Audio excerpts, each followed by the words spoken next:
நேற்று வரைக்கும் உள்ளது அப்லோட். ஓகே, நம்ம இப்போ மாடர்ன் இந்தியா ரிவிஷன் பார்த்துட்டு இருக்கோம். ஸோ மாடர்ன் இந்தியா தலைப்பில் நாம் பார்த்துட்டு இருக்கக்கூடிய தலைப்பு வந்து பார்த்தீங்கன்னா என்ன 1930 பக்கம் வந்தாச்சு. ஓகே, 1930 பக்கம் வந்தாச்சு. இப்போ 1929 டிசம்பர் மாதம் காங்கிரஸ் மாநாடு வந்து நடக்குது. அந்த காங்கிரஸ் மாநாட்டில் பூர்ண சுவராஜ், முழு சுதந்திரம் கொண்டாடணும் அப்படின்னு சொல்லி பிளான் பண்றாங்க. அதுபடி நேரு என்ன பண்றாரு, பூர்ண சுவராஜ் இதை வந்து பாத்தீங்கன்னா ஜவஹர்லால் நேரு, இது மோதிலால் நேரு கிடையாது, ஜவஹர்லால் நேரு பூர்ண சுவராஜ் இது வந்து பாத்தீங்கன்னா 1929 டிசம்பர் மாசம் நிறைவேற்றுறாரு. டிசம்பர் மாசம் நிறைவேற்றுறாரு. ஸோ அதுபடி என்ன பண்றாங்க அப்படின்னா நேரு அறிக்கையோட முழு சுதந்திரம் அப்படிங்கக்கூடிய கோட்பாடுபடி ஜனவரி 26, 1930 நமக்கு பூர்ண சுவராஜ் வந்து பாத்தீங்கன்னா செலிப்ரேட் பண்றாங்க. இந்தியாவோட சுதந்திர தினமா செலிப்ரேட் பண்றாங்க. ஸோ அதே நாள்தான் 1950 வந்து என்ன பண்றோம் அப்படின்னா இந்திய அரசியலமைப்பு நடைமுறைக்கு வரும். ஸோ அந்த நாளை குடியரசு தினமா வந்து கொண்டாடுறோம். அப்போ இப்போ ஜனவரி 26ங்கிறது குடியரசு தினம் தான். ஆனா அதுக்கு முன்னாடி 1930 என்ன பண்ணும், இதை வந்து ஒரு சுதந்திர தினமா கொண்டாடணும்னு பிளான் பண்ணும். புரியுதா? அதான் சுதந்திர தினத்துக்கும் குடியரசு தினத்துக்கும் இடையில இருக்கக்கூடிய வித்தியாசம்.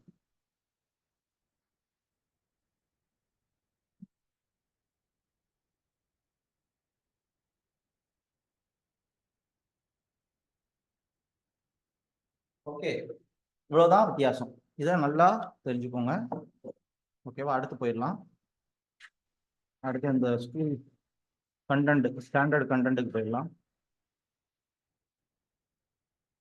ஸ்டாண்டர்ட் கண்டென்ட்ல சாதர் பாட்டி பார்த்தாச்சு.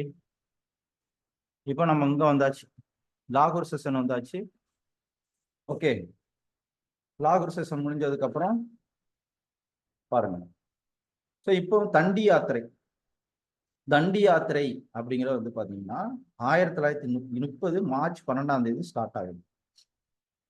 தண்டி யாத்திரை 1930 மார்ச் 12. இந்த டேட்டு முக்கியம். என்ன பண்றாங்க, தண்டி யாத்திரை வந்து பாத்தீங்கன்னா ஸ்டார்ட் பண்றாங்க. இதுல 79 சீடர்கள் 1885 இந்தியன் நேஷனல் காங்கிரஸ் உருவாக்கும் பொழுது எத்தனை டெலிகேட்ஸ் வந்து கலந்துக்கிட்டாங்கன்னு கேட்பாங்க. அது 72. தண்டி மார்ச்ல எத்தனை பேர் பார்ட்டிசிபேட் பண்ணாங்கன்னா 79. இந்த வித்தியாசம் தெரிஞ்சுக்கணும். 200 மைல் வந்து டிராவல் பண்றாரு. மார்ச் 12 வந்து பாத்தீங்கன்னா தொடங்குறாரு. மார்ச் 12 தொடங்கி 6ஆம் தேதி முடிக்கிறாரு. 6ஆம் தேதி முடிக்கிறாரு. இதே தமிழ்நாட்டுல இது முடிஞ்சதுக்கு அப்புறம் தான் ராஜாஜி வந்து ஏப்ரல் 20ஆம் தேதி ஸ்டார்ட் பண்ணியிருப்பாரு. இந்த தண்டி யாத்திரை முடிஞ்சதுக்கு அப்புறம் தான் என்ன பண்ணியிருப்பாரு, ஸ்டார்ட் பண்ணியிருப்பாரு. ஓகேவா? இது என்ன பண்ணிக்கணும், தெளிவா தெரிஞ்சுக்கணும். இப்படிதான் என்ன பண்ணுவாங்க, கேட்பாங்க. அதுக்கப்புறம்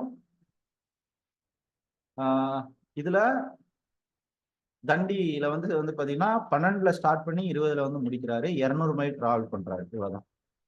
ஸோ சால்ட் சத்தியாகிரகா, உப்பு இதை வந்து மீறினால அவர் வந்து ஸ்டார்ட் பண்றாரு. இந்த உப்பு சத்தியாகிரகத்தை ஸ்டார்ட் பண்றாரு. இது மெயினா என்னன்னா காந்தியோட ஐடியாலஜி பீப்புளோட. இப்போ நீங்க வந்து பாத்தீங்கன்னா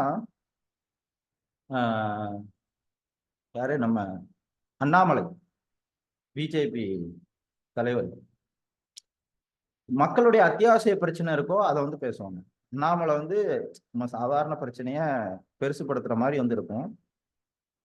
இந்த மாதிரிதான் வந்து யாரு பொலிட்டிக்கல் லெவல்ல மக்கள்கிட்ட ஓட்டு கிடைக்கல, அது ரெண்டாவது பக்கம். ஆனா என்ன பண்ணுவாங்கன்னா மேக்சிமம் இந்த மாதிரி ஸ்ட்ராட்டஜி வந்து யூஸ் பண்ணுவாங்க.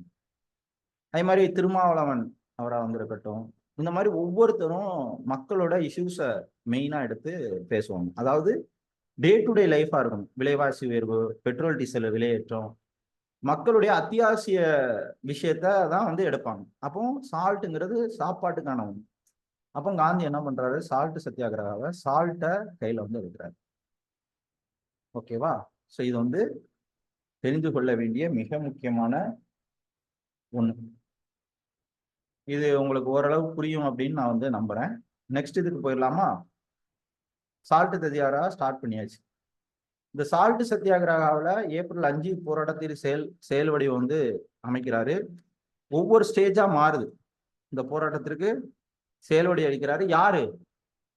உப்பு உற்பத்தி கிராமந்தோறும், மதுக்கடை, அபினி, ஓகே, பெண்கள் வந்து பார்ட்டிசிபேட் பண்ணியிருக்காங்க. அந்நியதை தீயரிச்சு கொளிச்சிருக்காங்க. ராட்டை, டொனால்ட் ட்ரம்ப் இந்தியாவுக்கு வரும்போது சபர்மதி ஆசிரமத்துல ராட்டை சுத்தினார்ல, அதெல்லாம் காரணம். துணி நெய்தல், ஓகே, காதி கிராஃப்ட் இப்ப இருக்கு இல்லையா, அது எல்லாமே இதான். தீண்டாமை ஒழித்தல், அரசு வேலைகளையும் பள்ளிகளையும் புறக்கணித்தல், கவர்மெண்ட்டுக்கு வரி கட்ட வேண்டாம். இதெல்லாம் சால்ட் சத்தியாகிரகோட மெயின் ஐடியாலஜி. ஓகேவா? ஸோ இப்போ ஒத்துழையாமை இயக்கம், சட்ட மறுப்பு இயக்கம், சிவில் டிசோபிடன்ஸ் மூவ்மெண்ட் வந்து ஸ்டார்ட் பண்றாரு. ஓகே, அது எப்போ? ஏப்ரல் 6ஆம் தேதி. ஸோ இதுல காங்கிரஸோடைய 2வது அடுத்த கட்ட போராட்டமா காந்தி கையில் எடுக்கிறது தண்டி யாத்திரைய மார்ச் 12 வந்து தொடங்குறாரு. அதுக்கு முன்னாடி சட்ட மறுப்பு இயக்கத்தோட வெளிப்பாடு தான் என்னது? சால்ட் சத்தியாகிரகம். பார்ட்டிஷன் ஆஃப் பெங்காலுடைய வெளிப்பாடு தான் சுதேசி மூவ்மெண்ட். கிளாபத் மூவ்மெண்டோட வெளிப்பாடு தான் ஒத்துழையாமை இயக்கம், நான் கோஆபரேஷன் மூவ்மெண்ட். தெளிவா புரியுதா? அப்போ சட்ட மறுப்பு இயக்கம் ஏப்ரல் 6, 1930. தண்டி யாத்திரை ஸ்டார்ட் பண்ணது மார்ச் 12, 1930. எண்ட் ஆனது ஏப்ரல் 6. தமிழ்நாட்டில் ஸ்டார்ட் பண்ணது ஏப்ரல் 20ன்னு நினைக்கிறேன். அப்பதான் ராஜாஜி வந்து ஸ்டார்ட் பண்ணியிருப்பாரு. Okay, Tiruchi to Vedaranyam. இப்போ பெண்கள் எல்லாருமே வந்து பார்ட்டிசிபேட் பண்றாங்க. இதுக்கு அடுத்த ஈவெண்ட் என்னன்னா, நெக்ஸ்ட் ஈவெண்ட் நல்லா கவனிக்கணும், வட்டமேஜை மாநாடு. 3 வட்டமேஜை மாநாடு. இந்த டேட்டை நோட் பண்ணிக்கோங்க. முதல் மாநாடு 30 நவம்பர் 30ல இருந்து 1930 நவம்பர்ல இருந்து ஜனவரி வரைக்கும் 31. ஃபர்ஸ்ட் மாநாடு 30 டு 31 நவம்பர்ல இருந்து ஜனவரி வரைக்கும். அடுத்த மாநாடும் 31 தான். அது வந்து செப்டம்பர்ல இருந்து டிசம்பர் வரைக்கும். செப்டம்பர்ல இருந்து டிசம்பர் வரைக்கும். டேட்டு தேவையில்ல, மந்த் இயரை வந்து மாற்றி வச்சுக்கணும். September to December.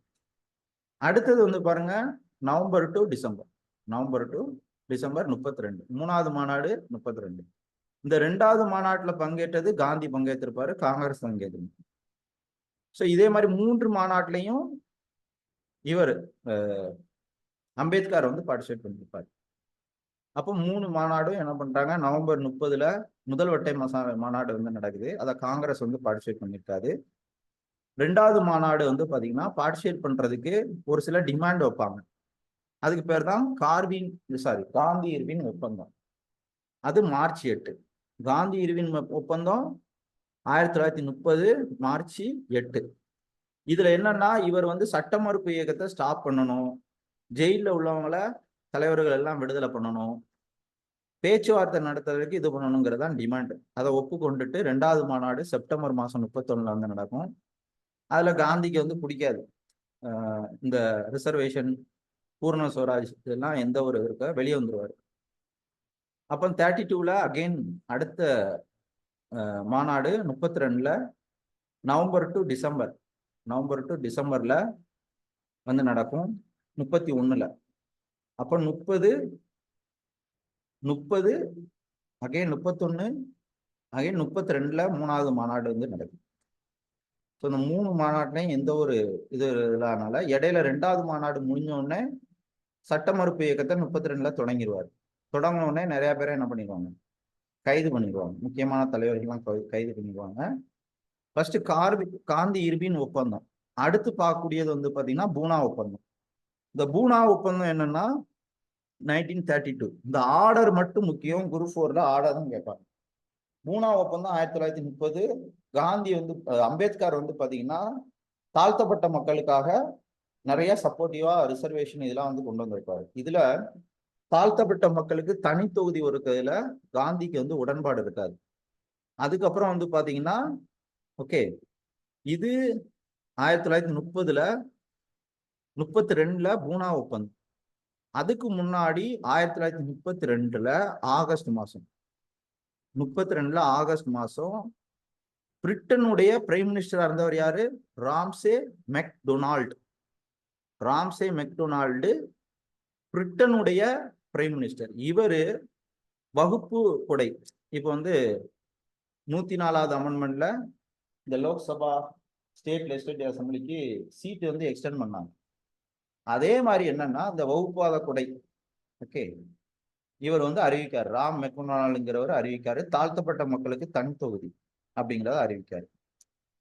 அப்போ இதுதான் வகுப்புவாத கொடை. ஆகஸ்ட் மாசம் அறிவிக்கிறாரு 16. இதை பேஸ் பண்ணி காந்தி வந்து உண்ணாவிரதம் இருக்கிறாரு, ஜெயில உண்ணாவிரதம் இருக்கிறாரு. ஓகே, 32 செப்டம்பர் மாசம் 20ஆம் தேதி இண்டிவிஜுவல் சத்தியாகிரகாவை ஸ்டார்ட் பண்றாரு. இண்டிவிஜுவல் சத்தியாகிரகா 40 வினோபா பாவையும் ஸ்டார்ட் பண்ணுவாரு. அதுக்கு முன்னாடி காந்தி ஸ்டார்ட் பண்றாரு, முடிவு செய்யறாரு தொடங்குறது. ஓகே, ஸோ அப்போ சத்தியாகிரகத்துல இருந்து வந்து பாத்தீங்கன்னா அப்படின்னா ஓகே இண்டிவிஜுவல் சத்தியாகிரகா தொடங்கலாம் அப்படின்னு வந்து பாத்தீங்கன்னா சாரி, இண்டிவிஜுவல் சத்தியாகிரகா கிடையாது, உண்ணாவிரதம் இருப்பார். நான் அடுத்த பேஜில் உள்ள மாற்றி சொல்லிட்டேன். காந்தி இதை வந்து போராட்டம் செப்டம்பர் மாதம் வந்து பார்த்தீங்கன்னா இந்த மாதிரி ஒரு சில இது வந்து நடக்குது. காந்தி என்ன பண்றாரு அப்படின்னா, இப்போ அம்பேத்கர் ஆல்ரெடி என்ன பண்றாரு, அம்பேத்கர் ஆல்ரெடி தாழ்த்தப்பட்ட மக்களுக்கு சப்போர்ட் பண்ணிட்டு இருக்காரு. இப்போ ஆகஸ்ட் மாதம் இவர் யாரு, மெக்டொனால்டு வகுப்புவாத கொடையை வந்து அறிவிக்கிறாரு 1932 ஆகஸ்ட் 16. இந்த நேரத்துல காந்தி செப்டம்பர் மாசம் 20ஆம் தேதி உண்ணா நோன்பு இருக்கிறாரு. ஓகே, உண்ணா நோன்பு இருக்காரு. அதுக்கப்புறம் இந்த ஒப்பந்தம், பூனா ஒப்பந்தம் காந்திக்கும் காந்தி இர்வின் ஒப்பந்தத்துக்கு அப்புறம் தான் பூனா ஒப்பந்தம். அம்பேத்கரும் காந்திக்கு இடையில இந்த பூனா ஒப்பந்தம் வந்து நடக்குது. அதுபடி வந்து பாத்தீங்க அப்படின்னா 148 இடங்கள், முன்னாடி 71 இடம் தான், மெக்டொனால்டு அறிவிக்கும் போது 79 இடம் தான். இந்த ஒப்பந்தத்துக்கு அப்புறம் 148 இடம் கிடைக்குது, ஓகே, தாழ்த்தப்பட்ட மக்களுக்கு. தென் வந்து பாத்தீங்கன்னா 3வது மாநாட காங்கிரஸ் வந்து துறக்குறாங்க. 1933 வெள்ளை அறிக்கை வந்து கொடுக்கப்படுது. வெள்ளை அறிக்கை 35 கவர்மெண்ட் ஆஃப் இந்தியா ஆக்ட் வந்து உருவாக்குறாங்க. இந்த ஆக்ட் படிதான் இந்தியாவோட சுப்ரீம் கோர்ட்டா இருக்கட்டும், கவர்னர் சார்ந்த விஷயங்கள், பர்மா இந்தியா விட்டு பிரிஞ்சது, இது எல்லாமே 1935 ஆக்ட் படி தான் வந்து நடக்குது. ஸோ இந்த ஈவெண்ட்டை என்ன பண்ணிக்கணும், ஆர்டரா நாத்தில் வச்சுக்கணும்.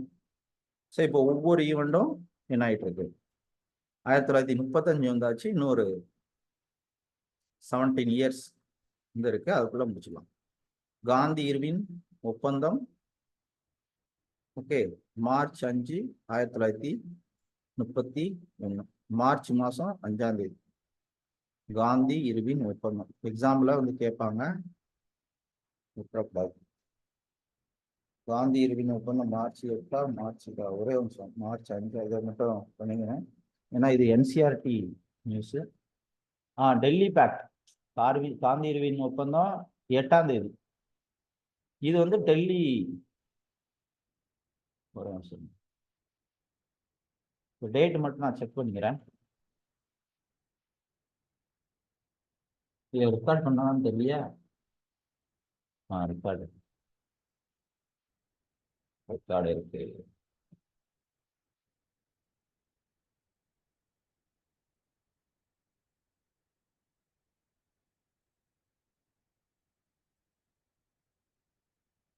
அஞ்சாம் தேதி 5 மார்ச் காந்தி இர்வின் ஒப்பந்தம் 5 மார்ச், ஸ்கூல் புக்ல தப்பா கொடுக்குறது, 5 மார்ச் 1933.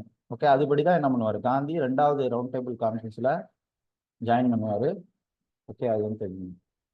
அடுத்து 2nd ரவுண்ட் டேபிள் கான்ஃபரன்ஸ்ல காந்தி வந்து என்ன பண்ணிடுவார், வெளியேறிடுவார். இதாக வந்திருக்காது, வெளியேறுவார். அடுத்து ஆகஸ்ட் 16 கம்யூனல் அவார்டு, வகுப்புவாத கொடைய மெக்டொனால்டு வந்து அறிவிப்பார். பூனா ஒப்பந்தம் செப்டம்பர் 25. இந்த பூனா ஒப்பந்தத்துல காந்தி இருக்கார் இல்லையா, காந்தி கூட யாரெல்லாம் சைன் போட்டிருப்பா அப்படின்னா மதன் மோகன் மால்வியா. பூனா ஒப்பந்தம் செப்டம்பர் 25, டேட்டு முக்கியம், டேட்டை வச்சுதான் கொஸ்டின் வந்து கேட்பாங்க. இது கூட சைன் போட்டது யாருன்னா மதன் மோகன் மால்வியா. ஓகே, இது வந்து பார்த்துக்கணும், அவ்வளோதான்.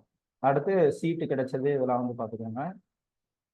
காந்தி வந்து இண்டிவிஜுவல் சத்தியாகிரகா இருக்கிறது ஸ்டார்ட் பண்றாரு. Again civil disorder movement sir second round table conference முடிஞ்சோடனே பண்ணுவாரு. அடுத்து அகைன் ஜெயிலுக்கு போயிடுவாரு. Again individual civil disobedience movement sir August மாதம் 1ஆம் தேதி வந்து கேட்பாரு. Okay. Then government of India act எதுபடி 1933 வெள்ளை அறிக்கைப்படி. அதுக்கு முன்னாடி சைமன் கமிஷன் ரிப்போர்ட் அமைச்சிருப்பாங்கல்ல அதுபடி.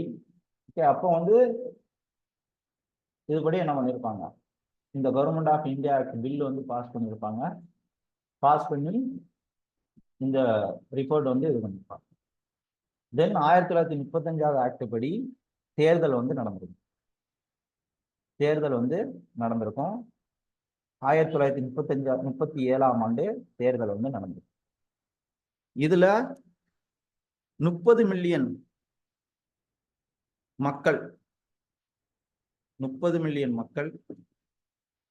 Around 14% population. அதுல 4.25 4.25 மில்லியன் பெண்கள் வந்து பங்களிச்சிருக்காங்க. இந்த தேர்தல் வந்து பாத்தீங்கன்னா இந்தியா முழுவதும் வந்து நடக்கும். இந்த தேர்தல் வந்து நடக்குது. தேர்தல் நடந்ததுக்கு அப்புறம் ஆட்சியில வந்து இருக்கிறாங்க. இது ஒரு ப்ராசஸ் போயிட்டே வந்திருக்கு. ஓகே. 36ல இந்த கவர்மெண்ட் ஆஃப் இந்தியா ஆக்ட் படி 1935 படி என்ன பண்றாங்க, தேர்தல் வந்து 37ல வந்து நடத்துறாங்க. இந்த தேர்தலுக்கு அப்புறம் வரதா கான்ஃபரன்ஸ் அப்படிங்கக்கூடிய ஒரு கான்ஃபரன்ஸ். இந்த வரதா ஸ்கீம் எஜுகேஷனுங்கிறது காந்தி என்ன பண்ணியிருப்பாரு, ஹரிஜன் பத்திரிகை. காந்தி எழுதின பத்திரிகையை பேரு ஹரிஜன் அப்படிங்கக்கூடிய பத்திரிகையில கட்டுரை எழுதுவார். பேசிக் பிரைமரி எஜுகேஷனை பத்தி, தேசிய கல்விக் கொள்கையை பத்தி எழுதுவார். அதுபடி வரதா கான்ஃபரன்ஸ் வந்து நடக்கும். 7 வயசு வரைக்கும் 7 இயர்ஸ் வரைக்கும் இலவச கல்வி, தாய்மொழி கல்வி இதெல்லாம் இது பண்ணியிருப்பாங்க. இதுபடிதான் காந்திய வந்து காமராஜர் வரதாவில் போய் வந்து சந்திப்பார். வரதாங்கிறது மகாராஷ்டிராவில் இருக்கு. ஓகே, புரியுதா? அப்போ வரதா கான்ஃபரன்ஸ்ல ஒரு கமிட்டி அமைப்பாங்க. அது தலைவர் யாரு, ஜாகிர் ஹுசேன். கல்விக்கான கமிட்டி ஜாகிர் ஹுசேன். அப்போ 37ல வரதா மாநாடு நடக்குது. அதுக்கப்புறம் 39ல 2வது உலகவார் வந்து நடந்துடும். 2வது உலகவார் வந்து ஸ்டார்ட் ஆகும். ஸோ ஸ்டார்ட் ஆகி போயிட்டு இருக்கும்போது வந்து பாத்தீங்க அப்படின்னா இந்தியாவை என்ன பண்ணுவாங்கன்னா, நீங்க வந்து செகண்ட் வேர்ல்டு வார்ல பார்ட்டிசிபேட் பண்ணுங்கன்னு சொல்லுவாங்க. ஓகே. செகண்ட் வேர்ல்டு வார இந்தியாவோட ஒப்பீனியனை கேட்காம என்ன பண்ணிடுவாங்க, இந்தியாவை தலையிட வைப்பாங்க. அப்படி வச்ச உடனே என்ன பண்ணிடுவாங்கன்னா, காங்கிரஸ் மினிஸ்டர் எல்லாருமே ரிசைன் பண்ணிடுவாங்க. ரிசைன் பண்ணதுக்கு அப்புறம் அந்த ரிசைன் பண்ணிடுவாங்க 39ல. அதை வந்து முஸ்லீம் லீக் என்ன பண்ணுவாங்கன்னா, முஸ்லீம் லீக் விடுதலை நாளா கொண்டாடுவாங்க. எப்போ, டிசம்பர் 22 1939 விடுதலை நாளா என்ன பண்ணுவாங்க, கொண்டாடுவாங்க. ஓகே. விடுதலை நாளா கொண்டாடுறாங்க. காங்கிரஸ் மினிஸ்ட்ரி ரிசைன் பண்ணுது. அப்போ அதுக்கடுத்து என்னன்னா, இவங்க பாகிஸ்தான் தனிநாடு உருவாகணும்னு சொல்லி ஏற்கனவே 30ல வந்து பாத்தீங்கன்னா, ஸோ பாகிஸ்தானுக்கு ஒரு தனிநாடு இது பண்ணணும். உருது போயட் வந்து பாத்தீங்கன்னா முகமது இக்பால், உருது கவிஞர் முகமது இக்பால் வந்து பாத்தீங்கன்னா பாலிஸ்தான், சிந்து, காஷ்மீர் இதை எல்லாத்தையும் சேர்த்து ஒரு முஸ்லீம் நாடா வந்து உருவாக்கணும், முஸ்லீம் ப்ராவின்ஸா உருவாக்கணும் அப்படிங்கிறத சொல்லியிருப்பாரு. அப்போ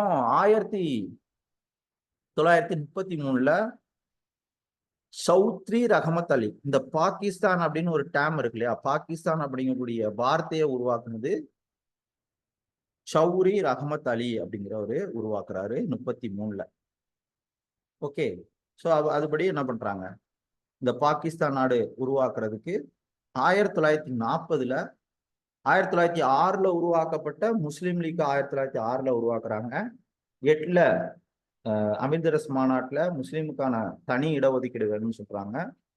தென் 40ல இந்த முஸ்லீம் லீக்கோட மாநாடு பாகிஸ்தான்ல இருக்கக்கூடிய லாகூர்ல 1940ல மார்ச் மாசம் 23ஆம் தேதி வந்து நடக்குது. ஓகே. அப்போ வந்து பாத்தீங்கன்னா, ஓகே, அப்போ பாகிஸ்தானுக்கு தனிநாடு உருவாகும்னு சொல்லி ஒருத்தர் வந்து என்ன பண்றாரு அப்படின்னா, ஜின்னா வந்து 2 நேஷன் தேரி, இரு தேச கோட்பாட கொண்டு வராரு. அப்போ இதை வந்து டிராப்டா கொண்டு வரக்கூடியது வந்து பாத்தீங்கன்னா சிகந்தர் ஹயாத் கான் அப்படிங்கிறவர் ஒரு டிராப்ட் கிரியேட் பண்றாரு. எப்படி நம்ம இவர் அம்பேத்கர் டிராப்ட் கமிட்டியோட வரைவு குழுவோட தலைவருங்கிற மாதிரி இந்த இவர் வரைவு சிகந்தர் ஹயாத் கான் வந்து கொண்டு வர்றாரு. அதை மூவ் பண்றது ஃபசுல் ஹக் அப்படிங்கிறவரு. அதுக்கப்புறம் அதை திரும்ப காலி புஷாமான், இதெல்லாம் நேம்லாம் முக்கியம் கிடையாது. அப்போ இப்படி பாகிஸ்தான் தனிநாடு உருவாகணும்னு பிளான் நடக்குது. 43ல கராச்சி செஷன், லாகூர் செஷனுக்கு அப்புறம் கராச்சி செஷன். இதே மாதிரி 42ல வெள்ளையனே வெளியேறு இயக்கம், 2 or die அப்படின்னு சொல்லி காந்தி வந்து சொல்லியிருப்பார் 42ல. அதே மாதிரி இவங்க 43ல கராச்சி செஷன்ல என்ன பண்றாங்க, டிவைன் ஆர் குவைட் அப்படிங்கிறது வந்து பாத்தீங்கன்னா பிளவு அல்லது வெளியேறு அப்படிங்கிறது என்ன ஸ்லோகம், கராச்சி செஷன்ல இந்தியா விட்டு பாகிஸ்தான் பிரியணும் அப்படிங்கிறதுக்காக கொண்டு வரப்பட்டது. அகெயின் 1940ல தலைவர்களை லீட் பண்றதுக்கு ஆளே வந்து இல்லை. ஓகே, அப்போ வந்து பாத்தீங்கன்னா 40ல வந்து பாத்தீங்கன்னா ராம்கார் அப்படிங்கக்கூடிய இடத்துல 1940ல ராம்கார் இடத்துல மாநாடு நடக்குது. அதோடைய தலைவர் எஜுகேஷன் மினிஸ்டரா இருந்த அப்துல் கலாம் ஆசாத் அவர் தலைமையில ஒரு மாநாடு வந்து நடக்குது. ஓகே, இதுல வந்து என்ன பண்றாங்க அப்படின்னா இது வந்து நடக்குது. ஓகே, ஸோ இந்த மாநாடு வந்து நடக்குது. அதுக்கு முன்னாடி என்ன பண்றாங்க அப்படின்னா, இப்ப இந்தியன்ஸு நாம வந்து என்ன பண்ணணும், 2வது உலக போர்ல வந்து பார்ட்டிசிபேட் பண்ணணும் அப்படின்னு சொல்லி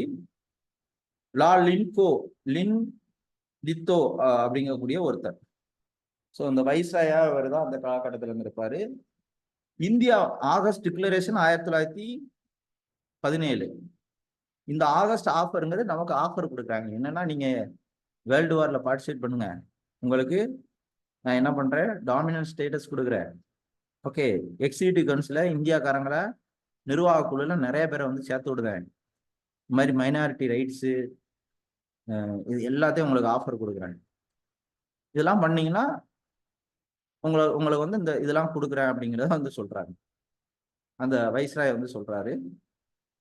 அப்போ வந்து பாத்தீங்க அப்படின்னா, இது நம்ம வேலைக்கு ஆகாது, நீ என்னடா ஆகஸ்ட் ஆஃபர் கொடுக்கறன்னு.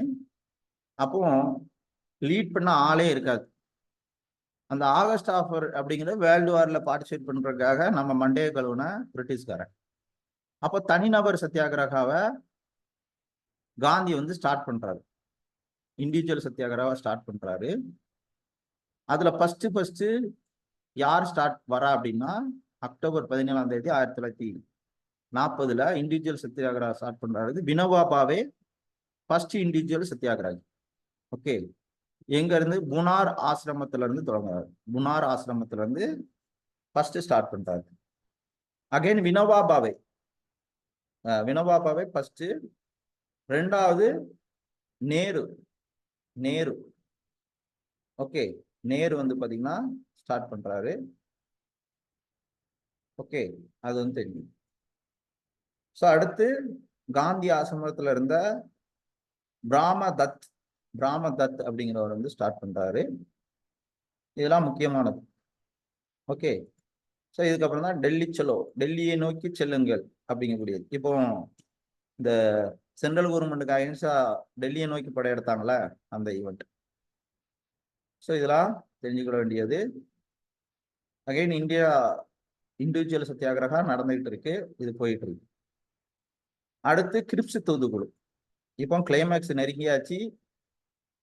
இப்ப நான் சொல்லி கொடுக்கறது வந்து கொஸ்டின்ஸ் கண்டிப்பா வந்து உண்டு, அதனால விட்டுறக்கூடாது. ஓகே, பூனா ஒப்பந்தம் பார்த்தாச்சு, தனிநபர் சத்தியாகிரகா வந்து பார்த்தாச்சு, கிரிப்ஸ் தூதுக்குழு. வைஸ்ராய் லின் லித்தோ வந்து இருக்கார் இல்லையா, லின் லித்தோ பிரபு. ஸோ 1941ல வந்து பாத்தீங்கன்னா அந்த எக்ஸிக்யூட்டிவ் கவுன்சில்ல என்ன பண்ணிருப்பாரு அப்படின்னா, ஒரு 4 பேரை வந்து சேர்த்திருப்பாரு. ஏன்னா இப்ப வேர்ல்டு வார் நடந்துட்டு இருக்கு, இந்தியன்ஸோட சப்போர்ட் வந்து தேவை. அப்போ என்ன பண்ணியிருப்பாரு, அகைன் ஒரு குழு வந்து அமைப்பாரு. அது பேர் வந்து பாத்தீங்கன்னா Stafford, sir Stafford Cripps தலைமையில ஒரு குழு அமைப்பாரு. 1942 மார்ச் மாசம் 23 1942 மார்ச் 23 கிரிப்ஸ் தூதுக்குழு. இவனுங்க டாமினன்ட் ஸ்டேட்டஸ் கொடுப்போம், சிறுபான்மை மைனாரிட்டி பாதுகாப்பு, ஓகே, இந்த மாதிரி நிறைய ஆஃபர் நமக்கு வந்து கொடுப்பாங்க. இது எல்லாமே உடையதாக தான் இருக்கும். நேரு ரிப்போர்ட்டா இருக்கட்டும், வந்ததே தான் தருவோம். அப்ப இந்தியாவுக்குன்னு ஒரு கான்ஸ்டியூஷன் ஃப்ரேம் பண்ணலாம் அப்படிலாம் கிரிப்ஸ் தூதுக்குழு ஆஃபர் கொடுப்பாங்க. காந்தி என்ன சொல்லுவாரு, இது ஒரு செக் இருக்குன்னு வச்சுக்கோங்களேன், டேட் முடிஞ்சதுன்னா எந்த யூஸும் கிடையாது. அப்போ காந்தி வந்து இது வந்து பின் தேதியிடப்பட்ட காசோல எதுக்கும் உதவாது அப்படின்னு வந்து சொல்லிடுவாரு. எதை, இந்த டாமினன்ட் ஸ்டேட்டஸ். என்னன்னா அதே மாதிரி ஒரு சில ப்ராவின்ஸ் மாகாணங்கள் இருக்கு, அவங்க இந்தியாவில் சேரலாம், இந்தியா விட்டே நம்மலாம் தனியா இருக்கலாம் அப்படிங்கிறது, இந்தியாவை பிரிக்கணும் அப்படிங்கக்கூடிய ஒரு ஐடியாலஜிங்கிறதுனால இதை கடுப்பாயிருவாங்க. அப்போ கிரிப்ஸ் மிஷன் முடிஞ்சு போச்சு. ஓகே, புரியுதுங்களா? கிரிப்ஸ் மிஷன் முடிஞ்சு போச்சு. மார்ச் மாசம் நடந்த விஷயங்கள் இதெல்லாம் புரியுதா? Grips mission failure. அடுத்து வந்து பாத்தீங்கன்னா, அடுத்து வாங்க, அடுத்து குயிக் இந்தியா மூவ்மெண்ட், வெள்ளையனே வெளியேறு இயக்கம்.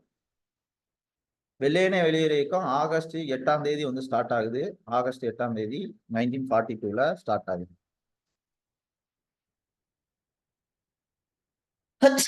சாரி, இதுல காந்தி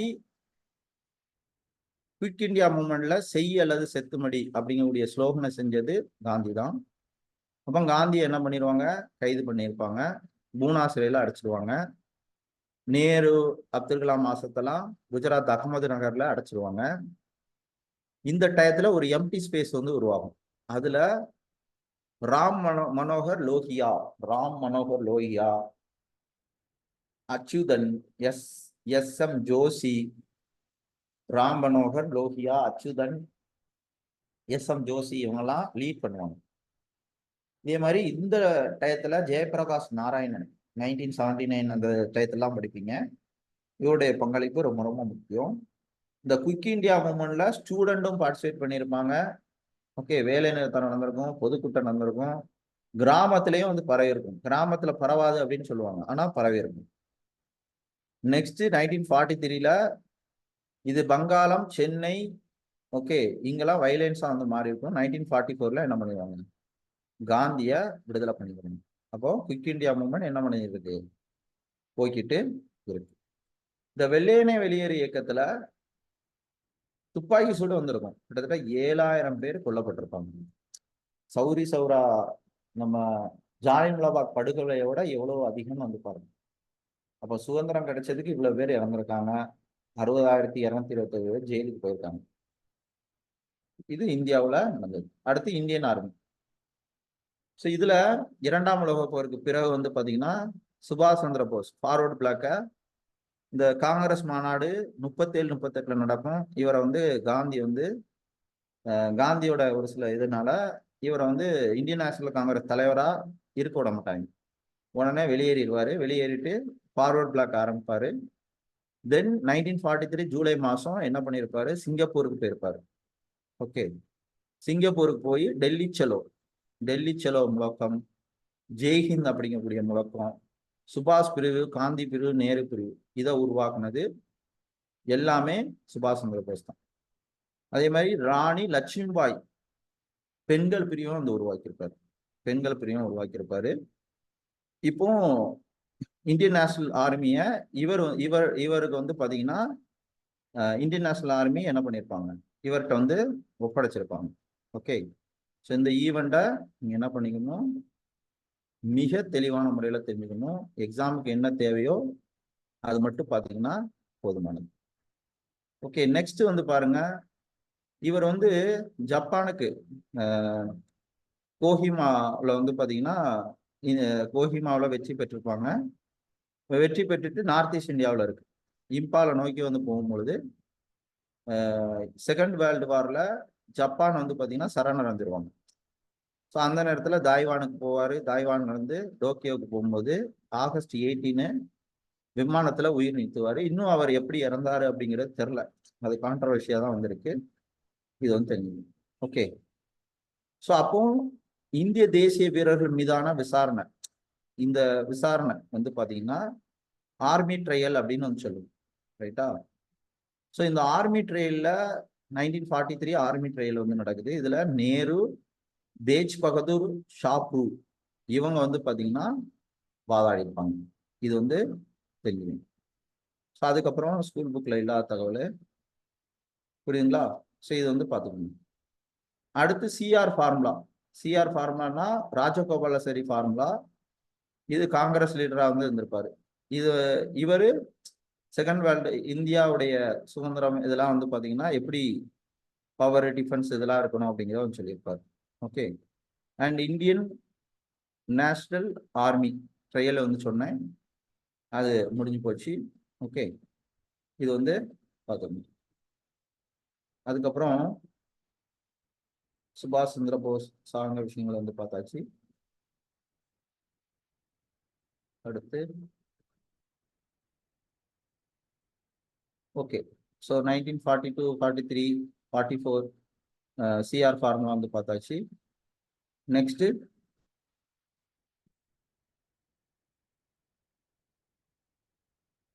கவனிங்க. சுபாஷ் சந்திர போஸ் சார்ந்த விஷயங்கள்ல ஃபார்வர்ட் பிளாக் உருவாக்குனது, இந்தியன் நேஷனல் காங்கிரஸ் தலைவராக இருந்தது. ஓகே, அதெல்லாம் பார்த்தாச்சு. இது சுபாஷ் சந்திர போஸ் சார்ந்த விஷயம். அடுத்து எக்ஸாம் யூபிஎஸ்சியில் உள்ள கண்டென்ட் இதெல்லாம் உங்களுக்கு தேவையில்லை. அடுத்து இந்தியன் நேஷனல் ஆர்மியை உருவாக்குனது யாருன்னா மோகன் சிங். மோகன் சிங் அப்படிங்கிறவர். அந்த நேம் மட்டும் பார்த்துக்கோங்க போதும். ஓகேவா? ஸோ இது முக்கியமானது. அடுத்து இங்கிட்டு வாங்க. ஸோ கேபினட் தூதுக்குழு இதுபடிதான் இந்தியன் கான்ஸ்டியூஷன் அசம்பிளி உருவாக்கப்பட்டது. இந்த கேபினட் தூதுக்குழு படிதான் இந்தியன் கான்ஸ்டியூஷன் அசம்பிளி உருவாக்குனாங்க. எப்போ 1946 மார்ச் மாசம் 15ஆம் தேதி இந்த கேபினட் தூதுக்குழு உருவாக்கியிருப்பாங்க. அப்போ பிரதமரா இருந்தது அட்லி. ஒரு 2 நிமிஷம் பாருங்க, நான் தண்ணி மட்டும் குடிச்சிருக்கேன். ஒரு மாதிரி இதா இருக்கு. நீங்க கொஸ்டினை பார்த்துட்டு இருங்க, நான் தண்ணி மட்டும் குடிச்சிட்டு வந்துடுறேன். ஒரு 5 நிமிஷம் இந்த கொஸ்டினை பார்த்துட்டு இருங்க, நான் வந்துடுறேன். கொஸ்டின் வித் ஆன்சர் அப்படியே செக் பண்ணிட்டு இருங்க, வந்துடுறேன்.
ஓகே, அடுத்தது போயிடுவோம்.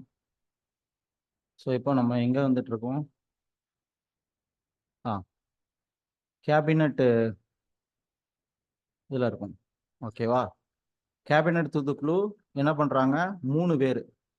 யாரெல்லாம் மெம்பர் முக்கியம்? லாரன்ஸு, ஆக்டர் லாரன்ஸை ஞாபகத்தில் வச்சுக்கோங்க. கிரிப்ஸு, அலெக்சாண்டர், வெளிநாட்டில் இருந்து படையெடுத்து வந்தார்ல அலெக்சாண்டர். இது 3 பேர் ஞாபகத்தில் வச்சுக்கோங்க. இவங்கெல்லாம் என்ன பண்ணுறாங்க? ஸோ இது வந்து பார்த்தீங்க அப்படின்னா இந்த கிரிப்ஸ் தூதுக்குழு மார்ச் 15 ரிலீஸ் பண்றாங்க 1946ல. இவங்களுடைய ரிப்போர்ட் படி தான் இந்த 1946 மார்ச் 15 இவங்களோட ரிப்போர்ட் படி தான் என்ன உருவாக்குனாங்க? இந்தியன் கான்ஸ்டியூஷன் அசம்பிளி, அதாவது இந்திய அரசியலமைப்பு சபை எது மூலமா உருவாக்கப்படுதுன்னா கேபினட் குழுவுடைய ரெக்கமெண்டேஷன் படி. இதுல Lawrence, Cripps, Alexander member. Okay, இவங்களுடைய இது. ஸோ இந்திய அரசியலமைப்புக்கு என்னென்னலாம் வந்து பண்ணலாம் அப்படிங்கிற மாதிரி. ஸோ முக்கியமா ஃபாரின் பாலிசி, டிஃபென்ஸு, கம்யூனிகேஷன், இது எல்லாமே சென்ட்ரல்கிட்ட இருக்கும். மற்றது ஸ்டேட்டை வந்து இருக்கிற மாதிரி இப்போ இருக்கக்கூடிய அதே தான். அந்த மாதிரி ரைட்ஸ் டிஸ்ட்ரிபியூட் பண்ணலாம். இதே மாதிரி ஒரு இடைக்கால அரசு, ஜவஹர்லால் நேரு தலைமையில இடைக்கால அரசு வந்து உருவாகும். இதை காங்கிரஸ், முஸ்லீம் லீக் 2 பேருமே அக்செப்ட் பண்ணியிருப்பாங்க. ரிஜெக்ட் பண்ணியிருக்க மாட்டாங்க, அக்செப்ட் பண்ணுவாங்க. அப்போ 1946ல இன்டைரக்ட் அரசியலமைப்பு குழுவுக்கு தேர்தல், டைரக்ட் எலெக்ஷன் நடந்திருக்கும், இன்டைரக்ட் எலெக்ஷனும் வந்து நடந்திருக்கும். ஓகே, ஸோ இதுல மெயினா எலெக்ஷன், இந்த 45ல ஒரு இடைக்கால கவர்மெண்ட் வந்து உருவாக்குறாங்க இல்லையா? ஸோ இதுபடி என்ன பண்றாங்க? இடைக்கால கவர்மெண்ட் 1946ல செப்டம்பர் மாசம் 1946ல செப்டம்பர் மாசம் ஒரு இடைக்கால அரசு வந்து இது பண்றாங்க. இந்த கேப்ல பாலிட்டில வந்து படிப்போம். 1946 அடுத்து டிசம்பர் 9, 11 அதெல்லாம் படிப்போம். நான் அது உங்களுக்கு அடுத்து சொல்லித்தரேன். அடுத்து மவுண்ட் பேட்டன். இதுக்கு முன்னாடி இன்னொன்று இருக்கு, அது இங்க இருக்கும். இது பாருங்க, இந்தியன் நேஷனல் நேவி இருக்கு இல்லையா? Indian navy. இந்தியன் நேவிக்கு கரெக்டா இது சம்பளம் போட்டிருக்க மாட்டாங்க. இந்த மாதிரி இதுனால மும்பை தான் ஒரு மெயினா ஹாட்டா வந்திருக்கும். அந்த இது இருக்கு இல்லையா, நம்ம இந்தியன் நேஷனல் ஆர்மியோட ட்ரையல். என்னன்னா சம்பளம் எதுவுமே போட்டிருக்க மாட்டாங்க. அப்போ அதுக்கு அகேன்ஸ்டா என்ன நடக்கும்? போராட்டம் வந்து நடக்கும். ப்ராப்பர் சேலரி கிடையாது, இது கிடையாது அப்படிங்கிறதுனால 1945ல என்ன பண்ணியிருப்பாங்கன்னா இந்தியன் நேஷனல் நேவி வந்து பார்த்தீங்கன்னா சண்டை போட்டிருப்பாங்க. ஓகே, இந்த கேபினட் தூதுக்குழுக்கு முன்னாடி 1945ல இந்தியன் ஆர்மி, இந்தியன் நேவி வந்து பார்த்தீங்கன்னா ப்ராப்பர் ஃபுட் இருக்காது, பேட்டா கொடுத்துருக்க மாட்டாங்க. அது ஒரு போராட்டம். அதுக்கப்புறம் இன்னும் 2-3 ஒன்று இருக்கு. இது வந்து சிம்லா கான்ஃபரன்ஸ். இப்போ ரீசெண்டாக கூட கவர்னர்கள் எல்லாம் சேர்ந்து ரீசெண்டாக சிம்லாவில் ஒரு கான்ஃபரன்ஸ் வந்து நடத்தினாங்க. அது வந்து தெரிஞ்சுக்கணும்.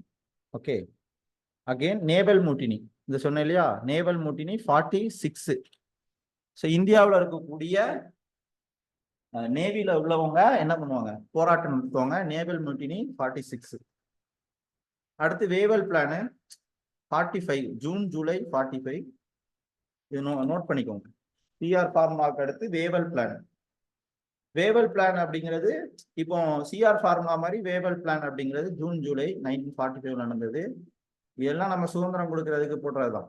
ஓகே, வேவல் பிளான் 1945, அது ஜூன் ஜூலை. அடுத்து சிம்லா கான்ஃபரன்ஸ். சிம்லா கான்ஃபரன்ஸ் அப்படிங்கிறது, சிம்லாங்கிறது ஒரு மிக முக்கியமான பிரிட்டிஷ் காலத்துல ஒரு ரெஸ்ட் எடுக்கக்கூடிய ஏரியா. ஓகே, இந்த மாநாடு வந்து நடக்கும் ஜூன் ஜூலை வேவல் பிளானு. அதே மாதிரி ஜூன் மாசம் 1945ல லார்டு வேவல் அப்படிங்கிறவர் வந்து பாத்தீங்கன்னா இந்த மாநாடு வந்து நடக்கும். ஜூன் 29ஆம் தேதி 1945ல வந்து நடக்கும். எல்லா பொலிட்டிக்கல் லீடர் எல்லாம் சேர்ந்து வந்து நடத்துவாங்க. இது வந்து தெரியும். ஓகே, ஸோ இந்தியாவுடைய இருக்கக்கூடிய அரசியல்வாதிகளோட மூளையை செலவு செய்யக்கூடியது அப்படின்னு சொல்லி இவர் வந்து வாட்டர் வாஷ் ஆஃப் இந்தியன் பொலிட்டிக்ஸ்ன்னு சொல்லி இது வந்து சொல்லியிருப்பாரு. அடுத்து 45ல எலெக்ஷன் நடந்திருக்கும். ஓகே, அதெல்லாம் வந்து பார்த்துருப்போம். எலெக்ஷன் இதுல அதுக்கப்புறம் இடைக்கால அரசு இது பண்ணியிருப்பாங்க.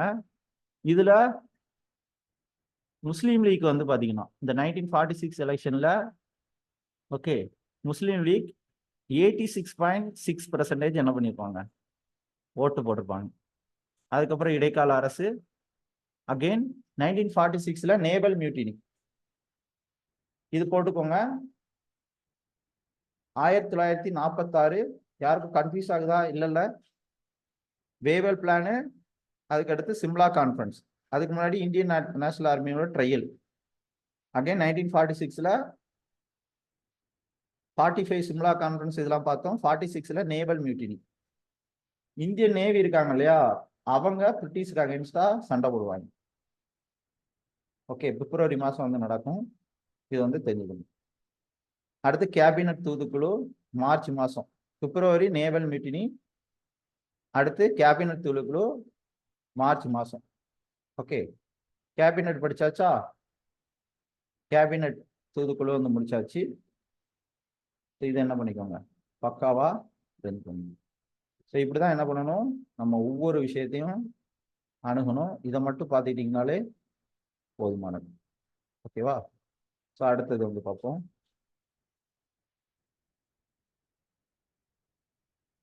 ஸோ இப்போ நெக்ஸ்ட் வந்து பாருங்க. ஸோ கேபினட் தூதுக்குழு உருவாக்கியாச்சு. Mountbatten plan 1947 February 20. 46ல பிப்ரவரி மாதம் இது நடந்திருக்கும். ஏன்னா இந்தியன் நேஷனல் ஆர்மியோட இது நேவியோட இது.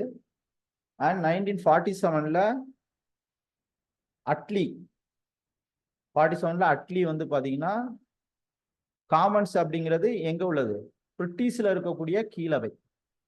பிரிட்டிஷ்ல இருக்கக்கூடிய கீழவை வந்து பார்த்தீங்கன்னா ஹவுஸ் ஆஃப் காமன்ஸ் அப்படின்னு சொல்லுவோம். இந்த பிரிட்டிஷ்ல இருக்கக்கூடிய கீழவையில என்ன பண்ணுவாரு, மவுண்ட் பேட்டன் வந்து பார்த்தீங்கன்னா இந்தியாவுடைய ஆட்சி வந்து பார்த்தீங்கன்னா இந்தியர்களே ஒருவிக்கப்படும் அப்படின்னு சொல்லி முடிவு பண்ணுவாங்க. ஸோ அதுபடி என்ன பண்ணுவாங்க, மவுண்ட் பேட்டன் பிரபுவை வந்து இந்தியாவுக்கு வைஸ்ராயா அனுப்பி வைப்பாங்க. வைஸ்ராயா அனுப்பி வச்சோடனே 1947 மார்ச் மாதம் மவுண்ட் பேட்டன் இந்தியாவோட வைஸ்ராயா வந்து ஜாயின் பண்ணுவார். அப்போ வந்து தென் வந்து பார்த்தீங்கன்னா நிறைய டிஸ்கஷன் வந்து நடக்கும். ஸோ இந்தியாவில இருந்து பாகிஸ்தானை வந்து பிரிச்சிடலாம்னு சொல்லி 1947ல ஜூன் மாதம் 3ஆம் தேதி முடிவு பண்ணுவாங்க. ஓகே, இதுக்கு மவுண்ட் பேட்டன் பிளானுக்கு கேபினட் மிஷன் தூதுக்குழுவே அக்செப்ட் பண்ணியிருப்பாங்க. மவுண்ட் பேட்டன் இதை இது பண்ணியிருப்பாங்க. தென் ஜூன் மாதம் அறிவிக்கிறாரு. ஜூலை மாதம் அகெயின் என்ன பண்றாங்க, இந்திய விடுதலை சட்டம் இந்தியன் இண்டிபெண்டன்ஸ் ஆக்டை பிரிட்டிஷ்ல பார்லிமெண்ட்ல ஏற்றுறாங்க. ஏற்றினதுக்கு அப்புறம் ஆகஸ்ட் 15 இந்தியா பாகிஸ்தான் பிரியுது. 47 ஆகஸ்ட் 14 பாகிஸ்தானுக்கு சுதந்திர நாள், 15 இந்தியாவுக்கு சுதந்திர நாள். அப்ப இந்தியாவோட எல்லைகளை மேக்கப் பண்றதுக்கு, இந்தியா பாகிஸ்தானுக்கு இடையில உள்ள எல்லைகளை இது பண்றதுக்கு ராட் கிளிப் அப்படிங்கக்கூடிய எல்லை வரவு, இந்த பார்டர் வரையறைக்கு இது கமிட்டி வந்து முடிவு பண்றாங்க. ஓகே, தென் இந்தியாவோட முதல் வைஸ்ராய் ஆஃப்டர் இண்டிபெண்டன்ஸ்க்கு அப்புறம் முதல் வைஸ்ராயாவா யார் இருக்காரு, முதல் தலைமை ஆளுநரா மவுண்ட் பேட்டன் இருக்கிறாரு. இவருக்கு போனதுக்கு அப்புறம் ராஜாஜி இந்தியாவை சார்ந்த முதல் தலைமை ஆளுநர் வந்து பார்த்தீங்கன்னா ராஜாஜி வந்து இருப்பார். இதே மாதிரி பாகிஸ்தானுடைய தலைமை ஆளுநரா முகமது அலி ஜின்னா பதவி ஏற்பாரு. தென் 1948ல ஜனவரி 30ல நாதுராம் கோட்ஸே வந்து காந்தியை வந்து சுட்டு கொண்டுருவார். இதுதான் மாடர்ன் இந்தியாவில் இருக்கக்கூடிய மிக முக்கியமான தகவல்கள். இதை மட்டும் பாருங்க, இதுல இருந்து என்ன வரும், கொஸ்டின்ஸ் பக்காவா வந்து வரும். அது போக ஒரு சில இவ்வளவுதான் மாடர்ன் இந்தியா சார்ந்த இடைக்கால அரசு இதெல்லாம் நீங்க வந்து பார்த்துக்கோங்க. மவுண்ட் பேட்டன் பிளானு ஓகே எல்லாம் பார்த்துக்கோங்க. டேட் வந்து முக்கியம். இப்போ ஆச்சரியக்கல்வி புத்தகத்துல திரும்ப கொஸ்டின்ஸ் எல்லாம் வந்து பார்க்கணுமானா பார்த்துருவோம், லைட்டா பார்த்துருங்க. நீங்க புக் வச்சிருந்தீங்கன்னா ஃபுல்லா ஒரு ரீடு விடுங்க, ஜாலியா விடுங்க. இதுல இருந்து நிறைய கொஸ்டின்ஸ் வந்து பார்த்தீங்கன்னா ரிஃப்ளெக்ட் ஆகும். அவ்வளோ கொஸ்டின்ஸ் வந்து ரிஃப்ளெக்ட் ஆகும், பார்த்து தெரிஞ்சுக்கோங்க. அடுத்து குரூப் 2 குரூப் 1க்கும் பெரிய லெவல்ல சப்போர்ட்டிவா வந்திருக்கும், பார்த்துக்கணும். ஓகே, ஸோ இப்போ நம்ம கொஷினை ஒரு வியூ வந்து பார்த்துட்டு இதுக்கு போயிடும். நம்ம என்ன இந்த இதுக்கு போயிடும், என்ன இதுக்கு என்வாயர்மெண்ட்டுக்கு போயிடுவோம். கவனிங்க, இப்போ நம்ம ஸ்கூல் புக்கில் சொன்னேன்ல, இது எல்லாமே வரும். இது எல்லாத்தையும் பேஸ் பண்ணி தான் நான் வந்து சொல்லியிருப்பேன். அதனால பிரச்சனை இருக்காது. ஓகே, இப்போ கொஷின் ஒரு வியூ ஒரு 10 நிமிஷம் வந்து வேகமாக வந்து பார்த்துடலாம்.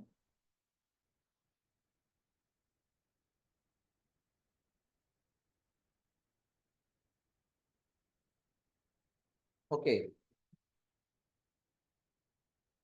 ட்ரியோ அப்படின்னு அழைக்கப்பட்டவர் லால் பால் பால். அந்த 3 பேர் இருக்காங்க இல்லையா, இந்த 3 பேர் லால் பால் பால் வந்து பாத்தீங்கன்னா அந்த 3 பேரும் முக்கியமானவங்க. ஓகேவா, அதி தீவிரவாதிகள். அடுத்து வந்து பாருங்க, partition of Bengal. Partition of Bengal எப்ப நடந்திருக்கும்? பார்ட்டிஷன் ஆஃப் பெங்கால் ஸோ 1905ல கல்கத்தா மாநாட்டில். ஓகே, ஃபர்ஸ்ட் இதை காயின் பண்ணது யாரு? சுதேந்திரநாத் பானர்ஜி. சுதேசி மூமெண்ட்டை காயின் பண்ணதுன்னா ஃபர்ஸ்ட் சுதேசி மூமெண்ட்டை ஸ்டார்ட் பண்ணது சுதேந்திரநாத் பானர்ஜி. கல்கத்தா மாநாட்டில் வந்து ஃபர்ஸ்ட் வந்து நடக்குது. ஓகே, அதுக்கு முன்னாடி பன்ராஸ் மாநாட்டில் இதை வந்து காந்தியோட குரு வந்து கொண்டு வந்திருப்பாரு. ஸோ தென் வந்து பாத்தீங்கன்னா ஓகே, ஒவ்வொரு இடமும் ரொம்ப ரொம்ப முக்கியம். 1905 ஆகஸ்ட் 7 சொன்ன இல்லையா, சுதேசி இயக்கம் கல்கத்தாவில் இருக்கக்கூடிய டவுன் ஹால் ரொம்ப ரொம்ப முக்கியம். என்ன பண்ணியிருப்பாங்க, அறிவிச்சிருப்பாங்க.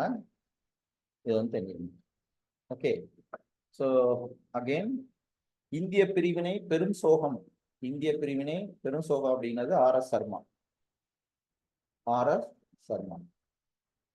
வந்தே மாதரம் என்பது போராட்டத்தோட முழக்கமா இருந்தது. ஓகே, சுதேசி பிரிவினைக்கு எதிரான இது வந்து ஏற்றுக்கொள்ளப்பட்டது. 2 ஆப்ஷன்ஸ். ரவீந்திரநாத் தாகூர் இதுபடி என்னது கொண்டாடினாங்க? ரக்ஷாபந்தன் கொண்டாடினாங்க. இதே மாதிரி சுதேசி மூவ்மெண்ட் இதுல வந்து பாத்தீங்கன்னா எந்தெந்த லொகேஷன்லாம் நடந்ததுன்னு சொன்னேன். எங்கெங்கெல்லாம்? பஞ்சாப், பெங்கால், தமிழ்நாடு, மகாராஷ்டிரா. தமிழ்நாட்டுல தூத்துக்குடி சொன்னேன் இல்லையா, அதான். சுதேசி மூவ்மெண்ட் ஆயப்போ இந்தியாவுடைய கம்யூனிகேஷன் சிஸ்டம் எப்படி இருந்துச்சுன்னா, வட்டார மொழியிலும் செல்வாக்கு பெறுதல், லோக்கல் லாங்குவேஜ் இருக்கு இல்லையா, அதெல்லாம் நல்ல ரீச்சஸ் வந்து இருந்துச்சு.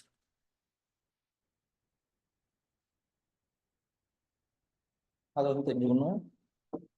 பாய்காட் ரெசல்யூஷன் எப்போ ஃபார்ம் பண்ணாங்க? 1905. அடுத்த 6ல் இது பண்ணுவாங்க. சுதேசி நீராவி கப்பல் பதிவு செய்யப்பட்ட தேதி அக்டோபர் 16, 1906. ஏன்னா பார்ட்டிஷன் ஆஃப் பெங்கால் கொண்டு வந்த அதே டேட்ல ஒரு வருஷத்துக்கு அப்புறம் இது பண்ணியிருப்பாங்க. அடுத்து முஸ்லீம் லீக் ஃபார்ம் பண்ணது டாக்காவில் ஃபார்ம் பண்ணியிருப்பாங்க. சூரத் மாநாட்டில் யாருடைய பேர் தீவிரவாதிகளுடைய தலைவராக இது பண்ணது வந்து பாத்தீங்கன்னா லாலா லஜபதி ராய். அவர் தான் இருக்கணும்னு முடிவு பண்ணியிருப்பாங்க. 1911 டெல்லி தர்பார், இந்தியாவோட கேபிட்டல் என்ன பண்ணியிருப்பாங்க? மாத்திருப்பாங்க. 11ல கொண்டு வந்திருப்பாங்க. 1912 நடைமுறைக்கு வந்திருக்கும். கொண்டு வந்தது 11. ஓகே, இது கொஞ்சம் ட்விஸ்டடா வந்து கேட்பாங்க. நீங்க கல்கத்தாவில இருந்து டெல்லி இந்தியாவோட தலைநகரா மாற்றப்பட்டதுன்னா 1911 போட்டுக்கணும். நடைமுறைப்படுத்தப்பட்டதுன்னா 12 போட்டுக்கணும். அடுத்து 16ல ஹோம் ரூல் மூவ்மெண்ட் தெரியும். அன்னிபெசன்ட் அம்மையார், அங்க திலகர். ஓகே, தென்னிந்தியானா சவுத் இந்தியா, தமிழ்நாட்டில். அடுத்து கோரல் மில்ஸ்டேக் தெரியும். கோரல் நூற்பாலை வேளாண் திருத்தம் 17 வந்துச்சு. அடுத்து கேதா சத்தியாகிரகா 18. ஓகே, சாம்ரான் சத்தியாகிரகா எல்லாம் பார்த்ததுதான். 17. ரவுலட் சட்டம் 19. சௌரி சவுண்டா 22. தண்டி யாத்திரை என்னது 30. கிலாபத் மூவ்மெண்ட் 19. இது ஆர்டர் வந்து பாத்தீங்கன்னா 1905 நான் கோஆபரேஷன் மூவ்மெண்ட். அடுத்து சூரத் 7. கிலாபத் மூவ்மெண்ட் 20. கிலாபத் மூவ்மெண்ட்டுக்கு அடுத்துதான் என்ன வரும்? இஸ்லாமிய இயக்கம், நான் கோஆபரேஷன் மூவ்மெண்ட். அதுக்கப்புறம் ரவீந்திரநாத் தாகூர் என்ன பட்டத்தை தெரிச்சாரு? அவருடைய நைட்வுட் பட்டத்தை திறந்தது ஜாலியன்வாலாபாக். ஜாலியன்வாலாபாக் நடந்தது 13 ஏப்ரல் 1919. அடுத்த non cooperation movement order swadeshi movement 1905-6, home rule movement 16, non cooperation movement எப்போ ஒத்துழையாமை இயக்கம் 20, சிவில் டிசோபிடன்ஸ் மூவ்மெண்ட் சட்டமறுப்பு இயக்கம் 30. முதல் ஒத்துழையாமை இயக்கம் எப்போ தொடங்கப்பட்டது 1920. சௌரி சௌரா இன்சிடென்ட்ல சௌரி சௌராங்கிறது யூபியில இருக்கு. காந்தி என்ன பண்ணுவாங்க, நான் கோஆபரேஷன் மூவ்மெண்ட் வித்ரா பண்ணியிருப்பாரு, ஏன்னா Chauri Chaura incident. Hindu republic association Hindustan சம தர்ம சமூக குடியரசு சங்கம் எங்க சீரமைச்சாங்கன்னா டெல்லியில. இந்த ஹிந்து ரிபப்ளிக் அசோசியேஷன் 1924, அத ஹிந்துஸ்தான் சோசியலிஸ்ட் ரிபப்ளிக் அசோசியேஷன் 28ல வந்து மாத்துவாங்க. அது எந்த இடத்துல? டெல்லியில. அடுத்து 28ல சட்ட மறுப்பு குழு சிவில் டிசோபிடன்ஸ் கவுன்சில். மூவ்மெண்ட் வேற, கவுன்சில் வேற. இது வந்து இவங்க இருக்காங்க இல்லையா, பெங்கால்ல வந்து ஸ்டார்ட் பண்ணுவாங்க. பெங்கால் சிவில் டிசோபிடன்ஸ் கவுன்சிலுங்கிறது ஜென்குப்தா தலைமையில உருவாக்குவாங்க. ஓகே, இது வந்து தெரிஞ்சுக்கணும். அடுத்த ஈவெண்ட் பார்த்தாச்சு. நேரு ரிப்போர்ட் 28, சைமன் கமிஷன் 27 தான் கொடுத்துருக்காங்க. கிரிப்ஸ் மிஷன், காந்தி இர்வின் ஒப்பந்தம் எது பொருத்தமற்றது அப்படின்னு கேட்டது 42, காந்தி இர்வின் 31, பாகிஸ்தான் ரெவல்யூஷன் கொண்டு வந்திருப்பாங்க இல்லையா, லாகூர் செஷன் 40. நேரு அறிக்கையில பரிந்துரைக்கப்படாதவை எதுன்னு கேட்டிருக்காங்க. மாகாணங்களில் இரட்டை ஆட்சி கொண்டு வரணும், ஒழிக்கப்பட வேண்டும். அது என்னது? ஒழிக்கப்படங்கிறது கீவேர்ட். ஓகே, இந்தியாவுக்கு டாமினன்ஸ் தேசத்து, இதே மாதிரி டிஃபென்ஸ் பாதுகாப்பு இதெல்லாம் சென்ட்ரல் லெவல்ல இருக்கணும். ஃபண்டமெண்டல் ரைட்ஸ் இதெல்லாம் நேருவோட முக்கியமான விஷயம். அண்ட் இரட்டை ஆட்சி ஒழிக்கப்படணும் அப்படிங்கிறது வந்து பாத்தீங்கன்னா கிடையாது. அகைன் நேரு ரிப்போர்ட் 28, பூனா ஒப்பந்தம் 32, Simon commission 27, grips mission 42 order. Jinnah 14 point 29ல கொண்டு வந்தது முகமது அலி ஜின்னா. அடுத்து 29ல லாகூர் செஷனு, 30ல பூர்ணா ஸ்வராஜ் வந்து பாத்தீங்கன்னா ஜனவரி 26. எல்லாமே வந்த இதே தான் வரும். நான் திரும்ப இதே உட்காந்தோம்னா பைத்தியம் முடிச்சிடும். நீங்க அப்புறம் ரெஃபர் பண்ணிக்கோங்க புக்ல. அடுத்த டாபிக் போயிடலாமா?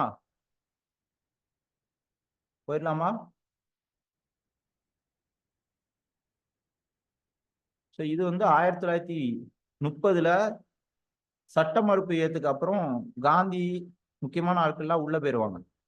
இந்தியாவோட முதல் இந்தியன் நேஷனல் காங்கிரஸோட முஸ்லிம் தலைவர்னா அப்பாஸ் தைபூச்சிங்கிறவர். அந்த தைபூச்சி நேம் அவர் தான் லீட் பண்ணியிருப்பார். ஸோ பிரிட்டிஷ்காரன் வந்து பாத்தீங்கன்னா தண்டி யாத்திரைய மழலையர் பள்ளியின் மேடை போராட்டம் அப்படின்னு வந்து சென்ட்ரல் பண்ணியிருக்காங்க. ஓகேவா?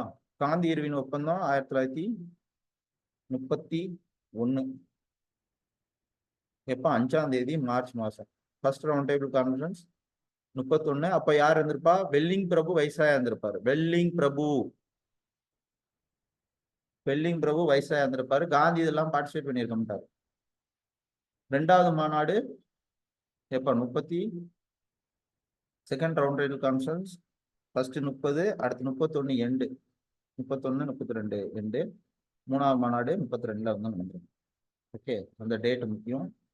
பூனா ஒப்பந்தம் பூனா ஜெயில வந்து பாத்தீங்கன்னா நடந்திருக்கும். கம்யூனல் அவார்டு இவர் வந்து கொண்டு வந்திருப்பாரு 32ல, அது மெக்டொனால்டு. ஓகே, மார்ச் மாசம் 17ஆம் தேதி கொண்டு வரப்பட்டிருக்கும். சாரி, ஆகஸ்ட் மாசம் 17ஆம் தேதி மெக்டொனால்டு வந்து எல்லாமே நம்ம இப்போ பார்த்தது இல்லை, அதுல இருந்தா வரும். அதனால உட்கார்ந்து டயத்தை வேஸ்ட் பண்ணிட்டோம். ஸோ அடுத்து நம்ம பார்க்கறது, இந்த ரெக்கார்டு மட்டும் ஸ்டாப் பண்ணிடுறேன்.